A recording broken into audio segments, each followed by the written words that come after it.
దేవుని పరిశుద్ధ నామమునకు మహిమ కలుగునుగాక. దేవునికి స్తోత్రం. యెహోవా ఈరే మినిస్ట్రీస్ తరపున మా యొక్క హృదయపూర్వకమైన వందనాలు తెలియచేస్తున్నాము.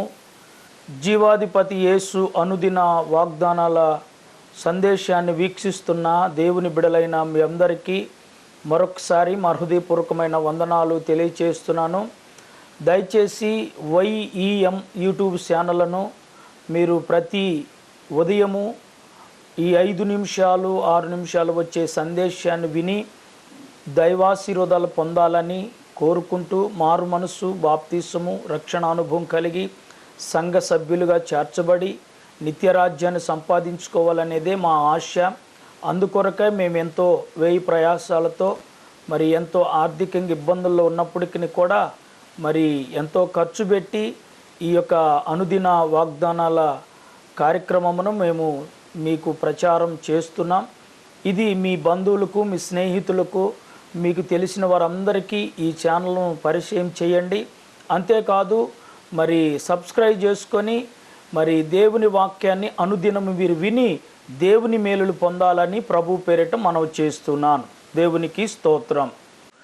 దేవుని పరిశుద్ధ నామమునకు మహిమ కలుగునుగాక. జీవాధిపతి యేసు అనుదిన వాగ్దానాల సందేశాన్ని వీక్షిస్తున్న దేవుని బిడలైన మీ అందరికీ ప్రభు అయిన యేసు క్రీస్తు నామములో నా హృదయపూర్వకమైన వందనాలు తెలియజేస్తున్నాను. అందరూ బాగున్నారండి? సంతోషంగా ఉన్నారా? మంచిది. దేవునికి స్తోత్రం. మీ కొరకు అనుదినము ప్రార్థన చేస్తూ ఉన్నాము. మిమ్మల్ని దేవుడు దీవించునుగాక. మరి ఈరోజు కూడా మారు మనసు అనే అంశంలో మరొక వాక్యాన్ని మనము ధ్యానం చేద్దాం. పరిశుద్ధ గ్రంథములో నుండి లూకాసు వార్త 11వ అధ్యాయము 32వ వాక్యము. లూకాసు వార్త 11వ అధ్యాయము 32వ వాక్యము. నినియో మనుషులు విమర్శ కాలమందు ఈ తరము వారితో కూడా నిలువబడి వారి మీద నేరస్థాపన చేయుదురు. వారు యోనా ప్రకటన విని మారు మనసు పొందిరి. ఇదిగో యోనా కంటే గొప్పవాడు ఇక్కడ ఉన్నాడు. ప్రభు అయిన యేసుక్రీస్తు జీవించిన దినాలలో యేసుక్రీస్తు అద్భుతాలు సూచక్రియలు చేస్తున్నప్పుడు అనేకులు యోనాను, సొలొమోనును చెప్పుకుంటున్నారు. యోనా గొప్పవాడండి. యోనా మరి నినివే పట్టణానికి వెళ్ళి వాక్యం చెబితే అక్కడ ఎంతోమంది మారు మనసు పొందారు. అలాగనే జ్ఞాని అయిన సొలొమోను గొప్పవాడండి. సొలొమోను కట్టిన దేవాలయం చూడండి ఎంత గొప్పదో అని యోనాను గురించి అలాగనే సొలొమోను గురించి చెప్తూ ఉంటే యోనా కంటే కూడా గొప్పవాడు ఇక్కడ ఉన్నాడు అని అక్కడ ఒక సందేశం మనకు కనబడుతుంది. కాబట్టి నా ప్రియ దేవుని బిడ్డలారా, ఈ రోజున మనము గొప్పలను చూడకూడదు. గొప్ప వాళ్ళని చూస్తున్నాం మనం ఈ మధ్య. చిన్న వాళ్ళం కాదు, గొప్ప వాళ్ళని చూస్తున్నాం. అసలు గొప్పల కంటే కూడా యేసయ్యను చూడటం ప్రాముఖ్యం. ఒక మాటతో చెప్పాలంటే యేసయ్య ప్రేమను చూడటం ప్రాముఖ్యం. యేసయ్య మంచితనాన్ని చూడటం ప్రాముఖ్యం. ఈనాటి దినాల్లో చాలామంది అంటుంటారు మతం మారుస్తున్నారు అంటున్నారు. మతం మారటం అంటే ఏందండి? అర్థం కావట్లేదు. తాగుబోతు మారటం మతం మారటమా? ఒక వ్యభిచారి మారటం మతం మారటమా? ఒక తిరుగుబోతు వ్యక్తి మారటం మతం మారటమా? లేకపోతే ఒక దొంగ మారటం మతం మారటమా? కాదు కదండి. మరి మారు మనసు పొందటం అంటే ఆ వ్యక్తులు ఉన్న ఆ స్థితిలో నుండి మార్పు చెంది దేవుణ్ణి వెంబడించడం ఎంత గొప్ప భాగ్యం అండి.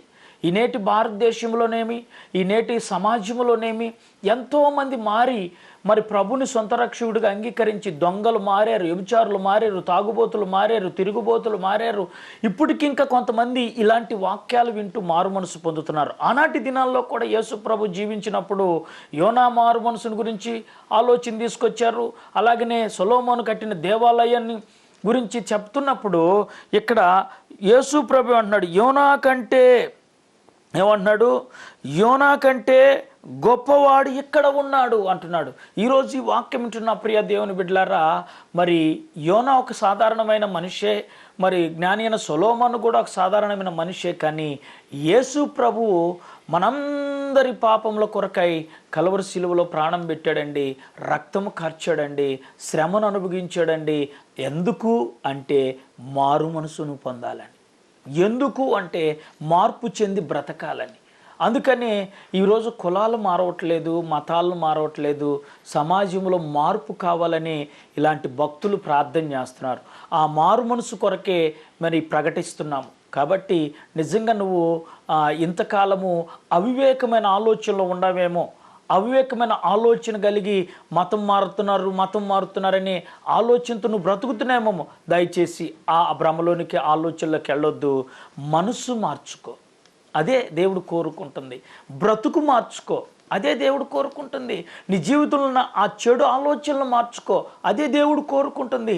నీలో ఉన్న వ్యసనాలను మార్చుకో, అదే దేవుడు కోరుకుంటుంది. నిజంగా ఆ మార్పు నువ్వు కలిగి ఉండాలని ఈ నినియో పట్టణం ప్రజలు ఆ రీతిగా మార్చుకున్నారు. కాబట్టి ఆ పట్టణాన్నే ప్రభు రక్షించాడు తెలుసా. ఆ పట్టణానికి రావాల్సిన ఉగ్రతను రానివ్వకుండా కాపాడాడు తెలుసా. కనుక నినియో పట్టణాన్ని గురించి చెప్పుకుంటున్నారు, కానీ నినియో పట్టణానికంటే కూడా, యోనా కంటే కూడా గొప్పవాడైన యేసుక్రీస్తు 2024 సంవత్సరాల క్రితం ఈ సశరీరుడికి లోకానికి వచ్చి మనందరి కోసం ఆయన ప్రాణం పెట్టాడు. ఎందుకు అంటే మనందరం మార్పు కోసం. ఎందుకు అంటే ఆయన మనందరం మార్చుకొని మారు మనసు పొంది ఆయన సాక్షిగా బ్రతకటం కోసం.